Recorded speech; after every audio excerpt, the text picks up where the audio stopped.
एक गांव में रवि नाम का एक लड़का रहता था। रवि बहुत गरीब था और जब वह केवल 7 साल का था, उसके माता पिता का निधन हो गया।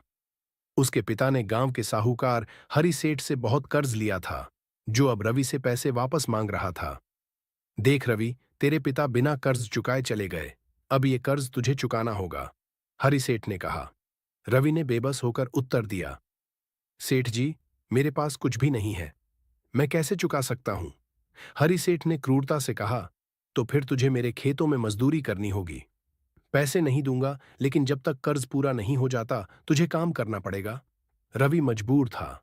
उसने सहमति दे दी और खेतों में दिन रात काम करने लगा। लेकिन बदले में उसे केवल 2 सूखी रोटियां मिलती थीं। ऊपर से हरि सेठ उसे मारता पीटता भी था। वर्षों बीत गए। अब रवि 25 साल का हो चुका था। एक सुबह जब वह देर से उठा तो हरि सेठ गुस्से से आग बबूला हो गया। तेरी हिम्मत कैसे हुई देर से उठने की? सेठ चिल्लाया और रवि को बेरहमी से पीटने लगा।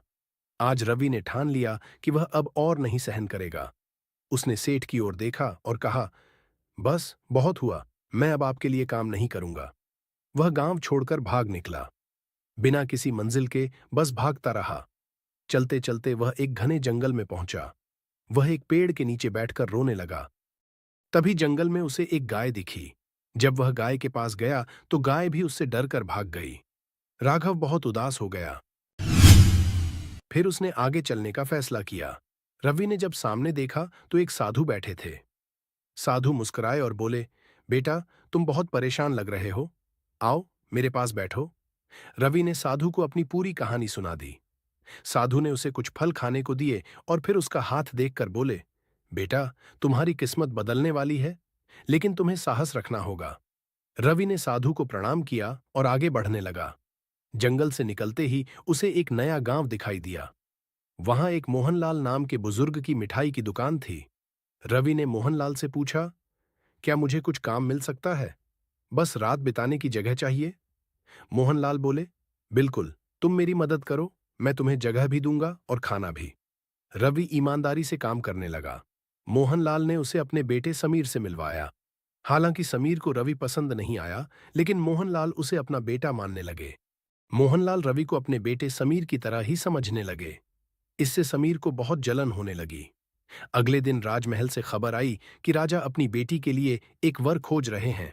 लिए उन्होंने एक प्रतियोगिता रखी है कि जो भी जंगल से शेर को काबू में करके लाएगा, उससे राजकुमारी की शादी की जाएगी। पूरे गांव में इस बात की चर्चा होने लगी। रवि और समीर दोनों इस प्रतियोगिता में भाग लेने के लिए गए।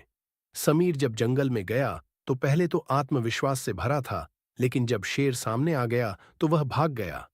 समीर गांव में बड़ी शर्मिंदगी के साथ वापस आया। अगले दिन रवि जंगल में गया। वह पूरी हिम्मत से आगे बढ़ रहा था। रवि शेर के सामने पहुंचा।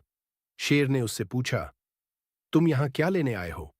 रवि ने कहा, मुझे तुम्हारी मदद की जरूरत है। शेर समझ गया कि रवि बहुत ईमानदार है और जंगल के साधु से मिलकर आया है। फिर शेर उसके साथ जाने के लिए तैयार हो गया। रवि और शेर गांव में पहुंचे। रवि बहुत खुश था। वह शेर को महल की ओर ले गया। राजा और रानी ने रवि और राजकुमारी की शादी करवा दी। इस प्रकार रवि अपनी जिंदगी में कामयाब हो गया। Subscribe for more.